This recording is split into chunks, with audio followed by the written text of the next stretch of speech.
একটু অসাবধানতায় হতে পারতো বড় দুর্ঘটনা, তাই নিজেই মেরামত করলাম রাস্তা। শ্রীমঙ্গল ট্যুরিস্ট রুটে চলার সময় হঠাৎ আমি নিজেই পড়ে যেতে যেতে বেঁচে যাই, কারণ রাস্তার মধ্যে ছিল অনেক বড় একটি গর্ত, যেটা বাহির থেকে ভালোভাবে দেখা যাচ্ছিল না। আমি সেটা দেখে আর চুপ থাকতে পারলাম না, নিজ হাতে চেষ্টা করলাম রাস্তা ঠিক করার। শ্রীমঙ্গল এমনিতেই পর্যটন এলাকা, প্রতিনিয়ত অসংখ্য পর্যটন এই রাস্তা দিয়ে চলাচল করে। এই রাস্তার মধ্যে এরকম গর্ত থাকায় অনেক টুরিস্টরা দুর্ঘটনার শিকার হয়েছে। এই ছোট্ট গর্তটা হয়তো অনেকের চোখে তেমন কিছু না, কিন্তু এই গর্তের কারণে অনেক মানুষ দুর্ঘটনার শিকার হয়েছে। কেউ রাস্তায় পড়ে আহত হয়েছে, কারোর বাইক ভেঙেছে, আবার কেউ হয়তো পরিবারে ঠিকমতো পৌঁছাতে পারেনি।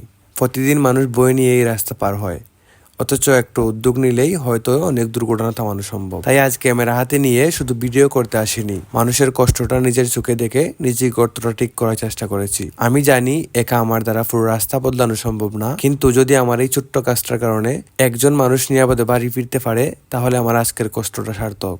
রাস্তা শুধু ইট পাথর না, এখান দিয়ে কারো বাবা কাজে যায়, কারো ভাই বাড়ি ফেরে, কারো স্বপ্ন চলাচল করে। তাই আসুন শুধু দোষ না দিয়ে নিজের জায়গা থেকে একটু করে পরিবর্তন আনার চেষ্টা করি।